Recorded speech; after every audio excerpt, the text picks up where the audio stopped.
નમસ્તે મિત્રો, આજે આપણે 10 મિનિટમાં તૈયાર થઈ જતું કાચી કેરીનું અથાણું બનાવીશું। જેના માટે આપણે કેરીને સાફ કરી લેવાની છે, બરાબર ધોઈને। તો આ રીતે આપણે કપડાથી સાફ કરી ત્યારબાદ આપણે તેનો ઉપરનો ભાગ દૂર કરી અને આપણે તેની છાલ ઉતારવાની નથી। છાલ સહિત જ આપણે કેરીને આ રીતે ટુકડા કરી લેશું। તો વચ્ચે ગોટલીનો ભાગ દૂર કરતા જશું અને આપણે નાના નાના કેરીના ટુકડા કરી લેશું અને આ રીતે આપણે બધી જ કેરીના ટુકડા કરી અને લઈ લેવાના છે। તો આ અથાણું છે તે ઇન્સ્ટન્ટ બનીને તૈયાર થઈ જશે અને આપણે ઓછી મહેનતમાં ખૂબ જ ટેસ્ટી, તો આપણે શાકને વગર પણ આ અથાણું અને રોટલી ખાઈ શકીશું તેવું સરસ આપણું અથાણું બની જશે। ત્યારબાદ આપણે કેરીના ટુકડામાં મસાલા કરવા માટે 1 ચમચી જેટલો આપણે કાશ્મીરી લાલ મરચું પાવડર, ત્યારબાદ ચપટી જેટલી હિંગ, ત્યારબાદ અડધી ચમચી જેટલી હળદર ઉમેરી દઈશું।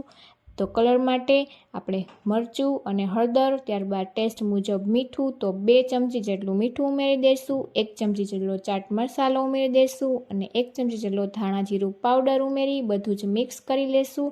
જો તમારે ગળ્યું ખાવું હોય તો તમે ખાંડ કે ગોળ ઉમેરી શકો। ત્યારબાદ બધું મિક્સ કરી 1 કલાક માટે તેને રેસ્ટ થવા દેશું અને મસાલો બનાવવા માટે આપણે કાળા મરી, રાઈના કુરિયા, વરિયાળી, જીરું, આપણે રાઈ અને મેથી દાણા લીધેલા છે, જેને આપણે ડ્રાય રોસ્ટ કરી લઈશું। તો આપણે પેનમાં બધું જ લઈ અને આપણે તેને 2 થી 3 મિનિટ જેવું જ્યારે કલર ચેન્જ થાય ત્યાં સુધી આપણે તેને સાતડી લઈશું અને એકદમ સરસ ટેસ્ટ આવવા માંડે, તેની સુગંધ આવવા માંડે મસાલાની, ત્યાં સુધી આપણે સાતડી અને ઠંડો થવા દેશું। ત્યારબાદ તેને મિક્સર જારમાં લઈ લેશું અને આપણે તેને દરદરો પાવડર કરી લેશું। આપણે એકદમ ફાઇન પાવડર નથી કરવાનો, અધકચરો જ આપણે પાવડર કરવાનો છે અને ત્યારબાદ આપણે કલાક રેસ્ટ કરેલી કેરીમાં આપણે આ પાવડરને ઉમેરી દઈશું અને ફરીથી આપણે આ રીતે બધું જ ઉમેરી અને મિક્સ કરી લેશું।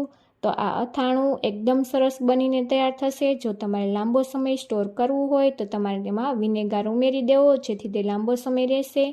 તો ટ્રાવેલિંગમાં કે તમે ઘરે પણ આ રીતે રોટલી સાથે ખાઈ શકો। હવે આપણે 5 ચમચી જેટલું તેલ ગરમ કરી અને મસાલામાં આ રીતે ઉપરથી કેરી અને મસાલામાં ઉમેરી દેશું અને તેને બરાબર મિક્સ કરી લેશું। તો આપણું ઇન્સ્ટન્ટ કેરીનું અથાણું બનીને તૈયાર છે। તમને મારી આ રેસીપી કેવી લાગી તે કોમેન્ટમાં જરૂરથી જણાવજો। વિડીયો ગમ્યો હોય તો વિડીયોને લાઈક કરજો, તમારા ફ્રેન્ડ્સ અને ફેમિલીમાં શેર કરજો અને જો તમે હજુ સુધી મારી ચેનલને સબસ્ક્રાઈબ કરી ન હોય તો સબસ્ક્રાઈબ કરી લેજો અને તમને નેક્સ્ટ કઈ રેસીપી જોઈ છે તે પણ કોમેન્ટમાં જરૂરથી કહેજો।